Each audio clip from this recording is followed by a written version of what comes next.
In this reading vlog, I asked you guys to send in your 5-star reads and I gathered your responses and headed to Barnes to pick them up. We go through all of my live ratings and reactions, and I even find a new 6-star read. Hi guys, it's Annika. Welcome back to my channel. Today we are going to be doing a reading vlog. I'm so excited for this, and this one's going to be interactive because I'm going to be reading my subscribers' 5-star reads. I asked you all to send in your 5-star reads on Instagram yesterday, and I've been going through the responses and I picked out some that were mentioned more than once. So we're gonna head to Barnes and pick up like 3 of those books, and then I'm also gonna for sure read the new Emily Henry book because it literally just came out, and I'll read anything Emily Henry. So I have a list going already. And for the last book that I'm gonna buy, I want it to be something random. Like I'm just gonna scroll through the suggestions and pick a random one that I've never heard before that someone just sent in. Not necessarily something that like a lot of people said, because I think that'll be fun.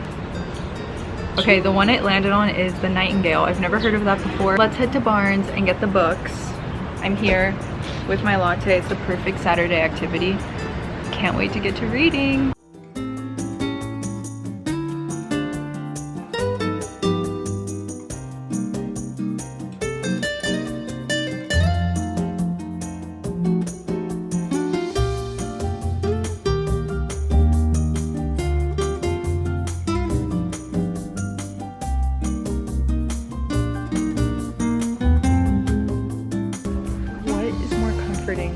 Than a Barnes trip on a Saturday. Nothing.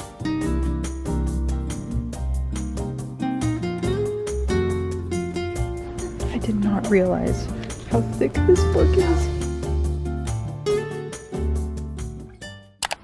What's up, guys? Ignore the hair. First book on our list is going to be Funny Story by Emily Henry. Not because this was a suggestion that someone gave, but it feels wrong to not put this in a reading vlog considering it just came out. I am obsessed with Emily Henry's books. Last year, Happy Place was the book that got me back into reading and reignited the spark. I feel like it'll be a good thing to kick off this vlog with. I started it last night. I'm on page 23. It seems like the characters are a girl named Daphne who just got left by her now ex-fiance. Since that happened in like the messiest way, she had to move out of their house literally like weeks before their wedding and find a place to live. And since he was like the financially stable one, she was like, where am I gonna go? So she ended up moving in with, stay with me here, her ex-fiance's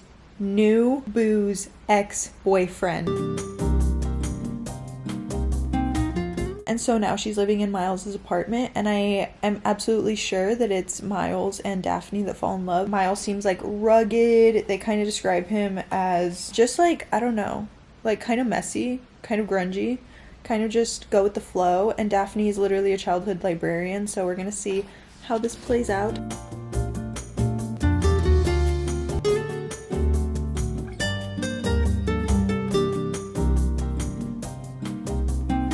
I want to take a second to tell you guys about today's sponsor, which is BetterHelp. Thank you so much to BetterHelp for working with me on this video. There's been a lot of times in my life where I was struggling behind the scenes or just completely by myself and didn't want to open up to the people around me about my anxiety or just really hard things I was dealing with because I thought I would be a burden to them.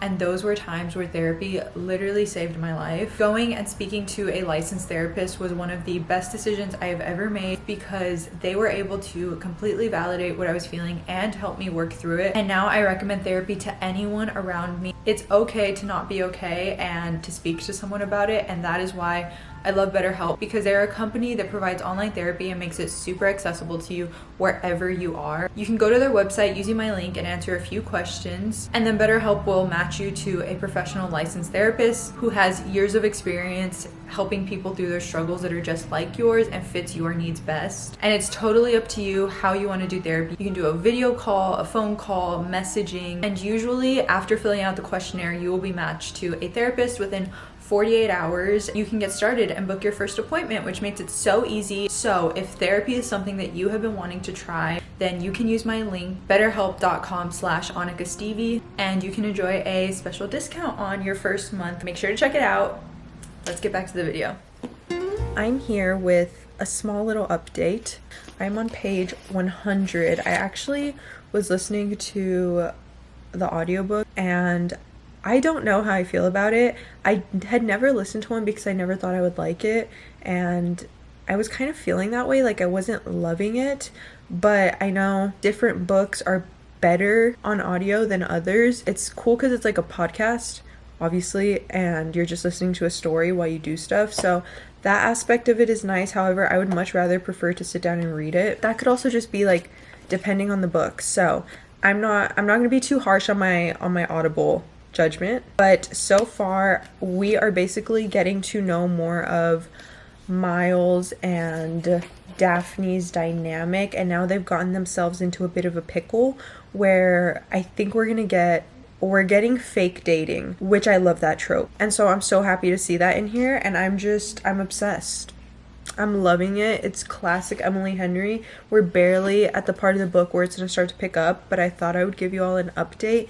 In the meantime, it's also literally 12 o'clock. My sleep schedule's, it's a little wacky right now. I'm currently packing up my apartment, and so things are out of whack.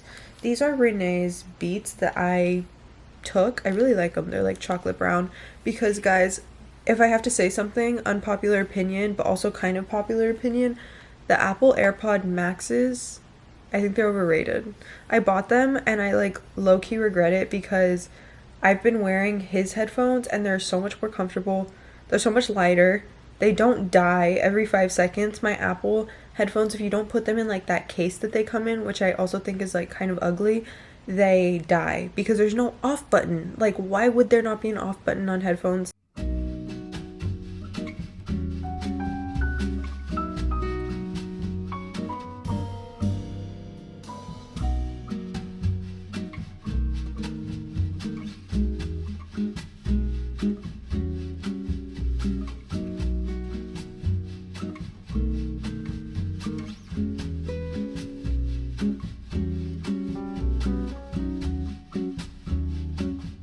Little update, I'm on page 190. I think that's like 90 pages since the last time I checked in. I'm enjoying it so far. I'm on like day 2 of reading this book, and I love like the one-liners in it. I feel like Emily Henry's really good at that, like just like the quirkiness and like satire of the book.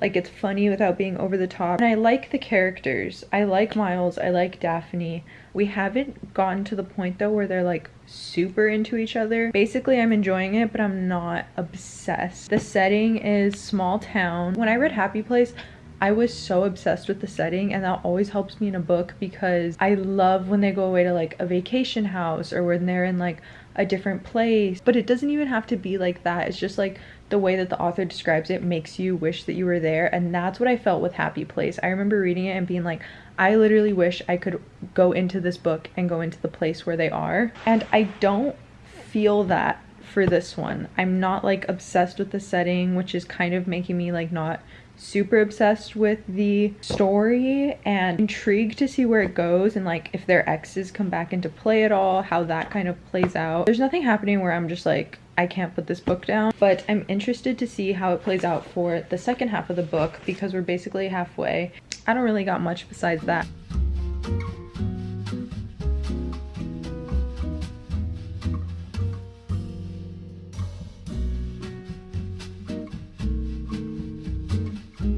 It is officially time to recap this book. I literally just shut this book, just finished it.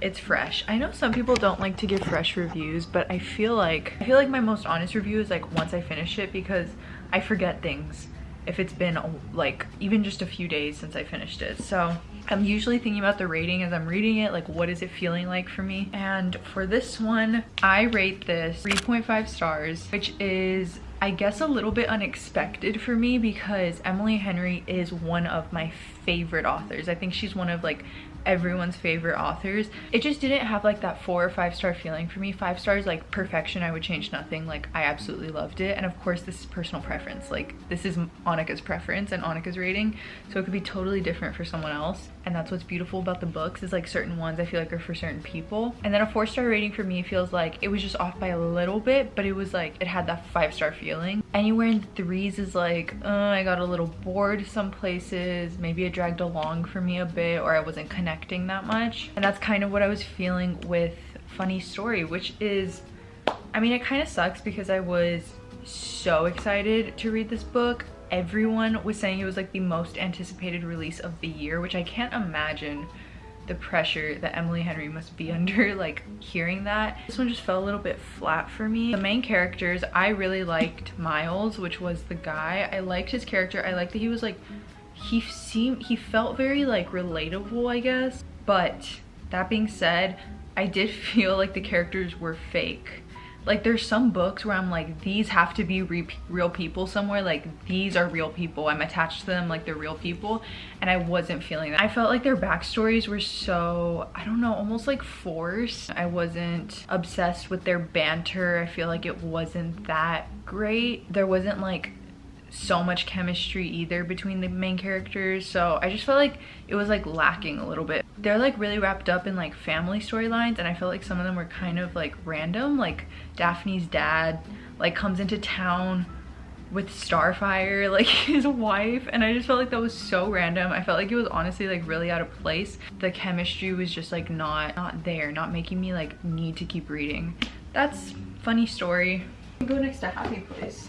If you haven't read this book, I want to reread this. I probably will actually soon. These guys.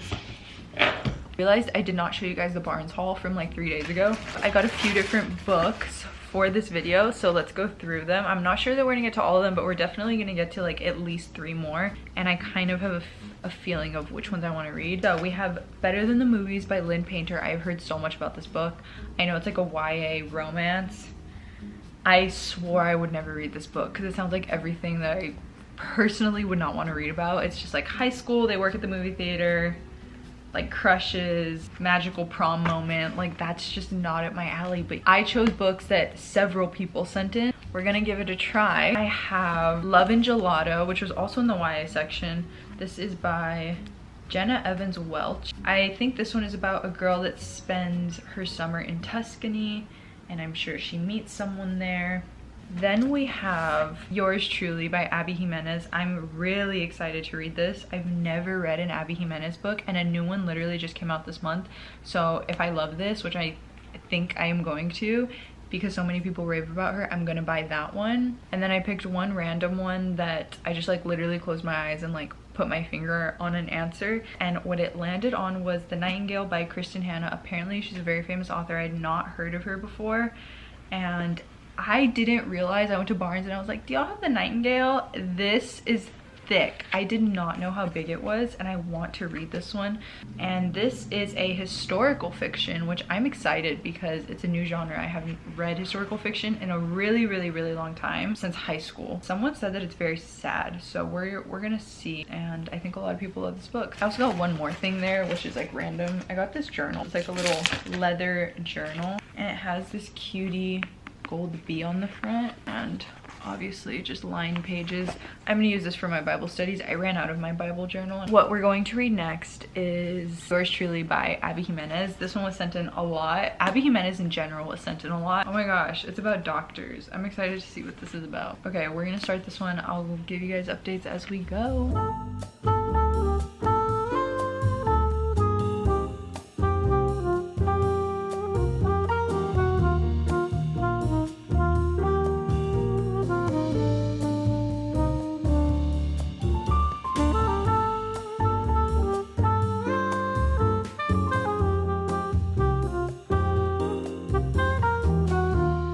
Okay, so I am on page 55 of Yours Truly. It seems like it's about 2 doctors who work in a hospital together, so it's giving Grey's Anatomy.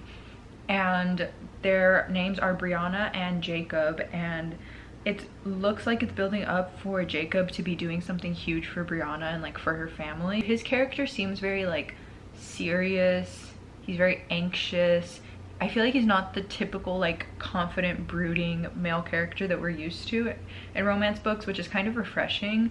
And I feel like I don't really know Brianna yet, but we're literally only 50 pages in. So those are intro thoughts. He just moved to this new hospital that she's working at. I also feel like there's gonna be fake dating because he told his family he has a girlfriend when he doesn't, because they were like pitying him so hard because of his recent breakup.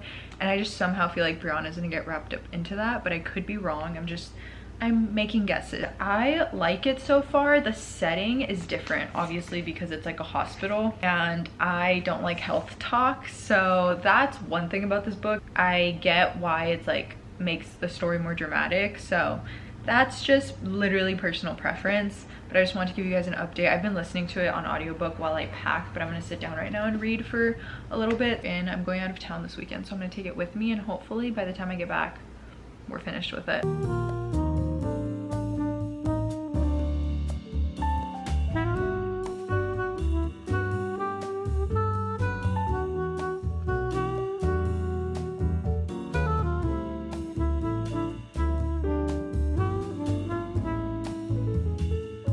I'm here for an update. So I just got back in from out of town, and this is where I am in the book. It's been like a day and a half since my last update, and I'm obsessed. I'm obsessed. It's giving exactly what it needs to give to be a good romance novel. I'm on page 234, and I love that there is double point of views. It's about coworkers that end up fake dating, so I predicted correctly. They do relationship stuff, but you're like waiting for the second that it turns real because you know that it's like fake for the time being. I am in the last like third of the book, and I'm loving it so far. It's giving everything that I wanted the last book to give. Like, these feel like real characters. I swear they exist out there somewhere. Like, I'm connected to them. I love their stories. I love their super opposite different personalities. I feel like they have so much depth to them. Like, they're genuinely like their backstories don't feel like fabricated. There's so much chemistry. I love that. There's so much chemistry. Like, I don't know, it's going really well. The settings are giving. His house is like cozy, and it feels like the ambiance of like a cabin. It's a workplace too because they work together. And I also kind of like that like she like hated him at first, and then she warms up to him, and now she's like falling in love with him. Nothing bad to say so far. I've been genuinely intrigued the entire time. I fell asleep last night listening to the audiobook. Like, I know I love a book when it's like midnight or 1 a.m. and I'm still reading and I want to keep reading, but my eyes are so tired that I have to stop. That's how I know I love a book, because I like want to keep going, but I literally can't because I'm so exhausted.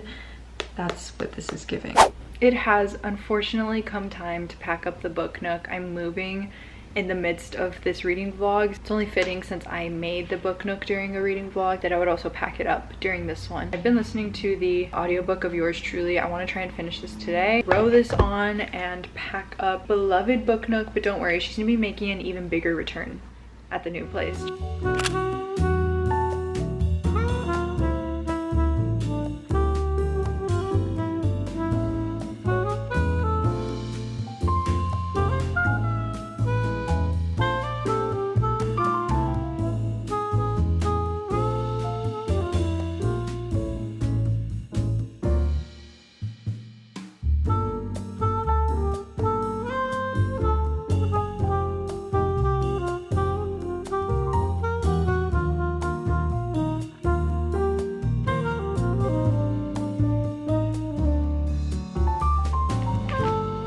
Okay, I would give this book like a 4.5 star. Very, very close to a 5 stars for me. First of all, I was not disappointed by this book. It's so good.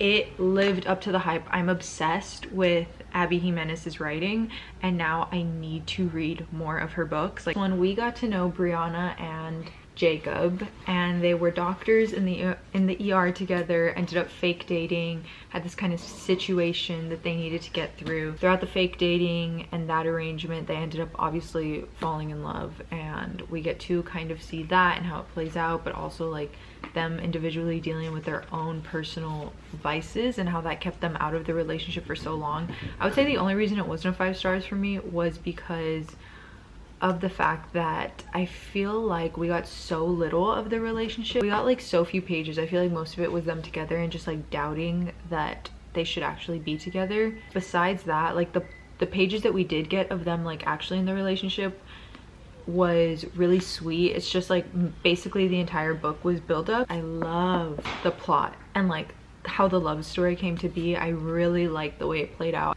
There was like oddly high stakes because of what Jacob was doing for her and also just how they felt about each other. That is kind of it for my review on this. I highly recommend it. I love reading about this age as well. It's like early 30s. That's like my favorite romance age to read about for some reason. I am looking at my bookshelf that only has the books for this video because I've already cleaned it out. Next, we are going to move on to Better Than the Movies by Lynn Painter. I had originally heard about this one quite a while ago. I was so turned off to it because I think it's about high schoolers and I just like don't love reading about romance in that age. Oh, it's like childhood friends. Oh, okay. I'm gonna love that. I love when people have known each other since childhood. I'm excited. I'll probably start listening or reading this tonight and I will give you guys an update on what I think when we get through more of it. My hair looks so wacky.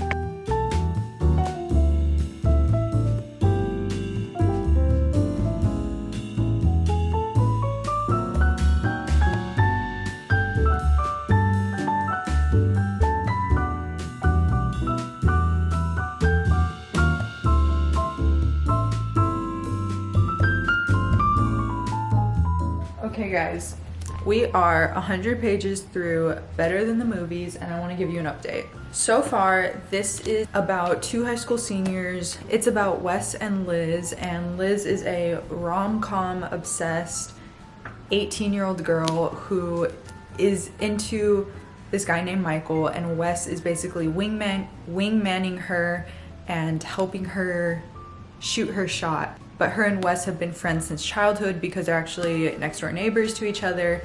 Honestly, I'm not super into it. I don't know, I'm just like not super into it. I feel like I can't get into the storyline. I mean, I'm like kind of connecting with the characters. I can relate to Liz, but like not really. I'm assuming it's gonna get way cuter by the way people rave about this book, but I'm not obsessed. But the first 100 pages are always just like laying the foundation for the rest of the story, so I'm excited to see where it goes.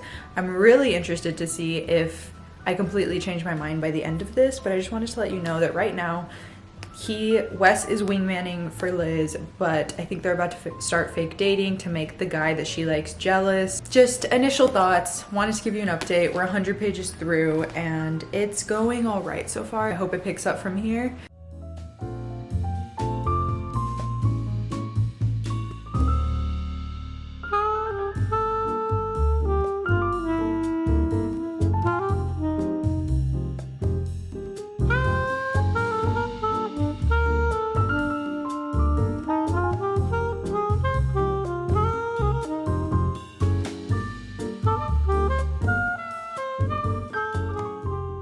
I have just finished Better Than the Movies. Also, we are in a new location because in the midst of this video, I have also moved. I put this book down for a few days because I was moving and that obviously consumed all of my time. First of all, I'm going to rate this book. I was thinking 4.5, 4.75. It did take quite a while for me to actually get into it. Initially, I really wasn't enjoying the book, but I was pleasantly surprised by the end of it. I think I told you guys that we meet Wes and Liz. They're basically next door neighbors. They grew up together and now both of them are seniors in high school, and Liz needs help getting a guy and the guy is friends with Wes, so she's like, hey, will you wingman me? He agrees. I thought the plot points were well laid out, well paced. I think it was taking me a second to get into the YA mindset and headspace, especially after reading Yours Truly, which is such a like mature adult romance. Possibly the biggest part of that was that I was listening to most of this on audiobook, and I felt like that was making me not like the book because the narrator in it just kind of does like these really wacky voices for the guys, and it really makes it hard to take it seriously. So for the second half of the book, I decided that I just was gonna finish it like actually reading it, which I enjoyed so much more. I love how you see the characters interacting as friends for most of the book, and then all of a sudden you're reading from Liz's point of view and she just kind of like shifts and you see her tugging with those emotions. When I got to like the last part of the book, that's when I started to get like so giddy with this and really fall in love with the story. I wasn't convinced. Actually, for most of the book, I thought it was gonna be a 3 stars, and I was really disappointed because I know so many people love this book. But when we got to the second half, and honestly, the third act conflict, I felt like was good. It didn't feel forced, and that made the book way more interesting, and I wanted to get through it to see what happened. And I was literally giggling in my bed reading this last night, which does not happen with every romance book. I love how creative Liz's character, I feel like, was formed. Like, she's super into rom-coms, which makes it really funny because her personality is so like niche and specific. At the beginning of every chapter, Lynn Painter starts it with a quote from a rom-com, which is so fun. Like, you get to see Harry and Sally, there's some from Love Actually, The 10 Things I Hate About You, like all of our favorite movies, the quotes are what starts the chapter, and it kind of sets the tone for the chapter, which is such a fun little touch. At the end, we have like a Liz and Wes playlist, which is so freaking cute, and like the Dirty Dancing lift, are you joking? Like, it's adorable. I'm gonna read you guys some of like the quotes in here because I thought it was so cute. If you think it's spoilers, then you can skip over this part. Here, Wes tells Liz, "I fell in love with teasing you in the 2nd grade when I first discovered that I could turn your cheeks pink with just a word. Then I fell in love with you. Enemies to lovers, it's our trope, Bucksbound." That's so cute. Better than the movies. I'm happy I finally read it. I heard so much about it, and honestly, if it weren't for this video, I would have never picked it up. We have one more book left, and that is The Nightingale by Kristen Hanna.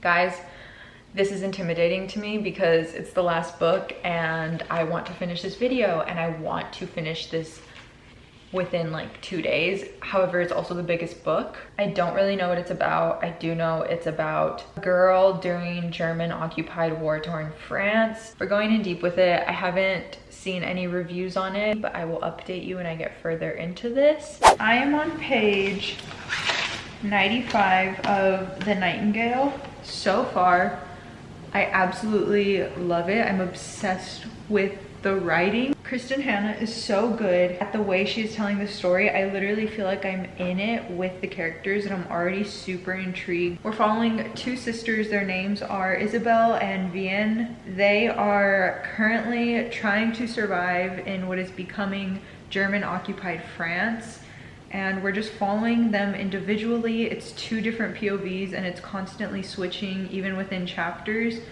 which is really fun.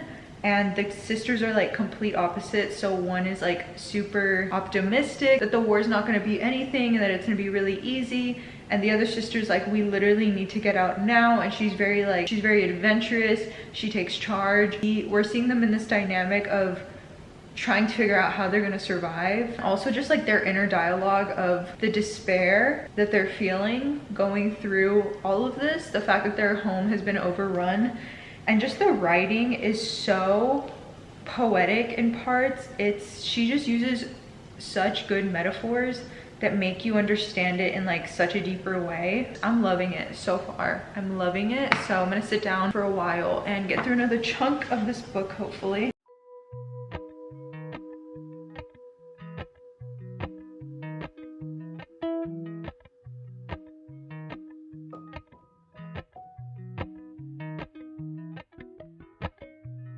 Appalachian sunrise meets my skin. Even with my eyes still closed, I can feel it coming in. Golden, golden, I'll follow only golden, golden,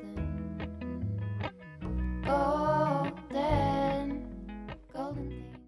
I was not planning to do an update right now, but I have so many things to say about this book. I am on page 192, and I've just been literally binging it. It has far exceeded my expectations. I think I was being a little bit judgmental and harsh when I heard that it was a historical fiction. And then actually, as I was thinking back to when I fell in love with reading as a girl, so much of it was historical fiction. I kind of realized that it must be an interest of mine that I really wasn't paying attention to, because the premise of this book has me hooked. But something about Kristen Hanna's writing is like literally piercing my heart and piercing my soul when she says certain things and certain lines. I'm like deeply affected by it. And it's because the story itself about World War II and the women that are trying to survive it is so heartbreaking and heart-wrenching that the things she writes and the metaphors that she writes and the poetry of it is gut-wrenching sometimes. I can read you some of it. So here she says, inside the house echoed the voice of a man who wasn't there. It just takes you there, like you just feel it. And then we also get really small snippets of present day. It's like 1995, so we're going between the 1940s, which is obviously the midst of World War II, and 1995. And I actually don't know who we're following in 1995, if it's Isabel or Vienne. I'm not sure which sister it is, but I think it's Isabel from the context clues I'm picking up, which kind of makes it fun too. There's like an element of like, I think this is who we're following. What happens to the other characters? Why in the time jump is she so scared to talk about what happened during the war? And then it'll just jump back to past and it's like still unfolding. But things are so genuinely high stakes because like all the men are gone, their families are torn apart. We know what's gonna happen with all of the Jewish people in the community. Like it's so heartbreaking and they in the book don't know yet. Like this line is just so poetic, no context, just the word expands around me, unfolds its black crow wings, becoming so big I cannot look away. This quality of writing is so good, and now I know why people are so obsessed with this book, and I'm getting that 5-star feeling. I truly hope, you know guys, I'm not even halfway, so I truly hope this keeps up. But from what I've heard and from how it's going, I've literally had no dull moment, and I am so excited to keep reading. Like, I don't want to put the book down. The two sisters are still trying to figure out life, but Isabel is so defiant that she's kind of wanting to take a stance against the Nazis in the war. And obviously as a woman at that time, there's really no place for that except in like a rebel group. So we kind of are seeing where she's gonna go with it. And then there's Vienne, which is the much more level-headed older sister who is worried about protecting her daughter. We're reading about their daily life, but it's not boring. And also it kind of goes over, like sometimes it'll jump over months, over 6 months. So we're definitely moving at a pace, you know, and the pacing of the book is not boring to me at all. I think it's also really interesting. We know what the characters in the book at the time don't know, because it's only 1941. Even Vienne, like, she knows the Nazis are evil, but she doesn't like register it almost. She's kind of in denial, and you see a lot of people in denial, and though they hate them, they're not really sure what this is leading to. They're not really sure what's going on, and they don't know the fullness of the war. So that's just my thoughts. I wasn't gonna record right now, and I was not gonna give an update yet until I got farther. But I was just having so many emotions, and I was like, I need to tell the besties what's happening. Golden,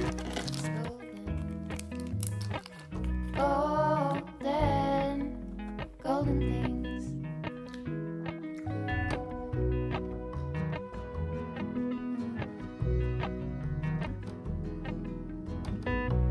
Mount Laurel high fives for miles in spring. Rainbow trout and hummingbird wing. Golden, I'll follow golden. I don't know the last time I updated you guys.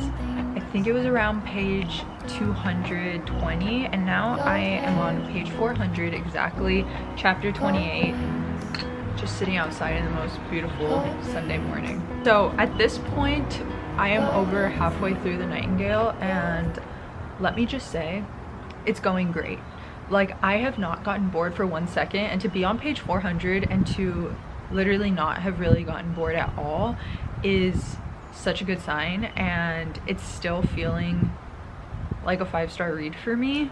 Since the last time we talked, the story has picked up so much. Now each of the sisters are on their own like respective adventures. It's really cool how it's a World War II storyline that follows women, and we get to see how Isabel ends up playing like a really big and crucial role in France's side of the war. I'm at the point now where Isabel and Vienne's kind of plot lines are starting to intersect again, and they haven't seen each other in quite a long time. Last night when I was reading, there was some crazy plot twists that I was not expecting. Now I'm super interested to see like what the characters are going to do, how they're going to handle this. The trouble is like, oh my gosh, there's like bugs attacking me. It's Nazi occupied France, so they don't really have any freedom. With what they've just done, I really wonder how, honestly, how they're gonna survive. I think there's only like 150 pages left, and it has just been the craziest ride. Like, it picked up in such a way that I was not expecting. I was not expecting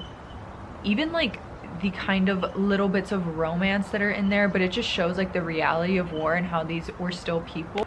It really is a heavy read. It really is a deeper read, but I absolutely am loving it. I'm so stuck to this book. Like, every single day I'm super excited to pick this up. The war is progressing so much, and it's really sad because at the beginning they don't know what's gonna come of it. Like, obviously we know what happened in World War II, we know what work camps are, and in the book they don't know yet, and so we see their reactions to everything that's happening unfold in real time, which is really crazy. I have been underlining and annotating while I've been reading this line. She looked at Vienne, and the universe of their friendship was in her eyes, the secrets they'd shared, the promises they made and kept, the dreams for their children that bound them as neatly as sisters. You know that moment where you like look at someone and it's such a like heart-wrenching moment, and you see almost like your entire relationship with them in that 1 second?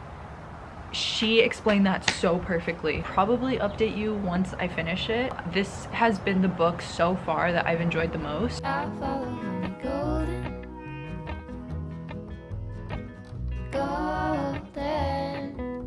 golden things, gold hair, gold rings, gold leaves, gold anything, golden. I'll follow only And here he's playing. golden. Why is fine line playing?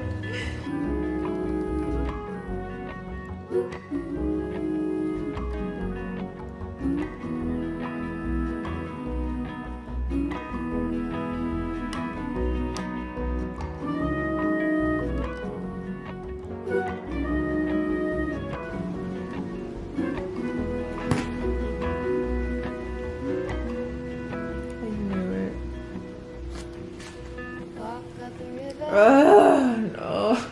Sorry, Lola. I freaking knew it. Feet step over splinters of the moon. So, I've just finished reading The Nightingale by Kristen Hanna, and guys, honestly, I don't know how to recover from this book. That was such an emotional experience, especially the last 100 pages, which I was expecting because some of you guys had messaged me saying that it was like a really emotionally heavy book and had really weighty topics. And the whole book had been building to it too, so you kind of expect it. Basically, the book ends with the end of the war, and we kind of get to see what their lives look like after that, if they even survive. And it's really heartbreaking seeing how the devastation of the war so many people thought would end once World War II was over, but the marks of heartbreak went like it lasted a whole lifetime for those people. I think you expect like a sense of release once it's over, and you just get to see the reality of people actually dealing with it and what it actually looks like to live with those scars and live with those pains and those heartbreaks, and there's a lot of loss involved, and it's just, man, guys, it's such an emotional experience. I am rating this easily 5 stars. Like, I didn't get bored at all through it. I think it really is dependent on your taste though. Like, if you like historical fictions, if you like deeper books, if you like beautiful writing, I mean, who doesn't love that? The story is just like breathtaking, honestly. I love how Kristen Hanna decided to showcase women in the war and what their role was. Oh, she just did such a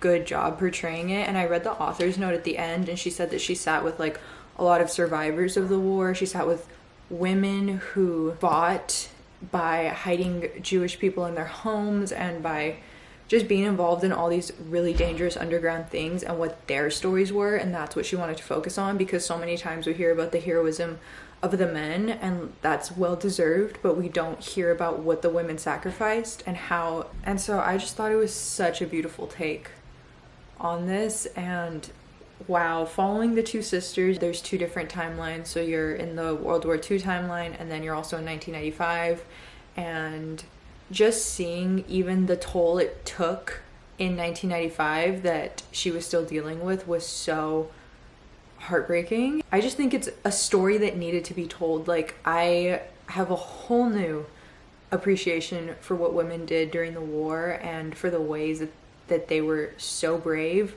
And it's just like, guys, this is one of those books that just like marks me. Like, if there's a 6 stars, I don't even know that I've had another book that is like 6 stars, but this is like one of my all-time favorite books for sure. I loved her writing. I was just eating it up. Don't be intimidated by like this type of genre, because, or even the size of the book, it was so easy to understand and it was so easy to follow and to get just like wrapped up in the story. Kristen Hanna wrote this so well. It's super descriptive and detailed without being confusing, and it just takes you there. Like, it just felt like I was watching a movie of this book in my mind, and it actually is going to be a movie, which is going to be super exciting. But I mean, I just can't say enough good things about it. It is a beautiful story of the heroism of women in the war, what they went through, their troubles, what they endured, their own personal wars. The last 100 pages just like took me out.